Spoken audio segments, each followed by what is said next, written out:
Doctor Padma குர்மேத் ஒரு healer. அழிந்து கொண்டிருந்த ஒரு பாரம்பரியத்தை மீண்டும் உயிர்ப்பித்தவர். ஹிமாலயத்தின் அமைதியில் 2500 ஆண்டுகள் பழமையான ஒரு சிகிச்சை மரபு அழிந்து கொண்டிருந்தது. சோவா ரிக்பா நாடி துடிப்பை கேட்டு அரிய மூலிகைகளால் குணப்படுத்தும் மருத்துவம். சில மரபுகள் காலத்தால் அழிக்க முடியாத அளவுக்கு புனிதமானவை என்று டாக்டர் பத்மா குர்மேத் உறுதியாக நம்பினார். சோவா ரிக்பா மரபை பாதுகாக்கும் அவரது பயணம் சிறு வயதிலிருந்தே ஆரம்பமானது. அவர் தனது தந்தை மருந்துகள் தயாரித்து மக்களுக்கு சிகிச்சை அளிப்பதை சிறுவயதிலிருந்தே பார்த்து வந்தார். அவர் சோவா ரிக்பாவை தேர்ந்தெடுக்கவில்லை, சோவா ரிக்பா அவரை தேர்ந்தெடுத்தது.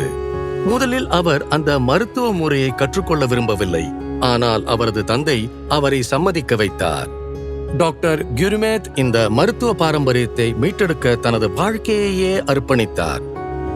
அவர் சோவா ரிக்பா குறித்து பல புத்தகங்களையும் எழுதியுள்ளார். ஆனால் ஒரு பாரம்பரியத்தை பாதுகாப்பது எளிதான காரியம் அல்ல. ஆரம்பத்துல இந்த மருத்துவ முறையை மீட்டு காப்பது பெரிய சவாலா இருந்தது. இது இந்திய பாரம்பரியம்னு நம்ம சொந்த மக்களை நம்ப வைக்கிறது கூட கஷ்டமா இருந்துச்சு. சோவா ரிக்பா அப்ப ஸ்டூடெண்ட்ஸுக்கு லாஸ்ட் ஆப்ஷன் மாதிரி தான் இருந்தது. அந்த முறை மெதுவா நசிஞ்சு போய்கிட்டே இருந்துச்சு. ஆனால் அவர் கைவிடவில்லை. டாக்டர் குர்மேத் பல சோவா ரிக்பா மருத்துவர்களை ஒன்றிணைத்து பல மாநாடுகளை ஏற்பாடு செய்து பழமையான இலக்கியங்களை ஆவணப்படுத்தினார். அவர் நம் மாண்புமிகு பிரதமரிடம் வைத்த கோரிக்கையின் மூலம் லேயில் தேசிய சோவா ரிக்பா நிறுவனம் நிறுவப்பட்டது. ஆனால் அந்த போராட்டம் இங்கு முடிவடையவில்லை. 2014 எனக்கு இந்தியால இருக்கிற சைனீஸ் எம்பசில இருந்து ஒரு பிரஸ் ரிலீஸ் வந்துச்சு. அதுல இத டிபெட்டியன் மெடிசன் சைனா யுனெஸ்கோல இன்டேஞ்சிபிள் கல்ச்சுரல் ஹெரிட்டேஜா அறிவிக்க போறாங்கன்னு தெளிவா சொன்னாங்க. டாக்டர் குர்மேத் அனைத்து ஆதாரங்களையும் துணை ஆவணங்களையும் திரட்டி ஒரு விரிவான டோசியரை தயாரித்தார்.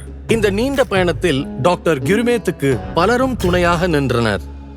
என் குடும்பம் நிறைய தியாகம் செஞ்சிருக்கு. சுமார் 25 வருஷமா நான் பெரும்பாலும் எந்த லீவும் எடுத்ததில்ல. என்னோட அப்பா நல்ல ஆரோக்கியமா இருந்தப்ப மெடிசன் புத்தா உன்னோட இருக்கார், நீ புனிதமான பணியை செஞ்சுக்கிட்டே இருந்தா ஒரு நாள் கண்டிப்பா ஜெயிப்பேன்னு சொல்வாரு.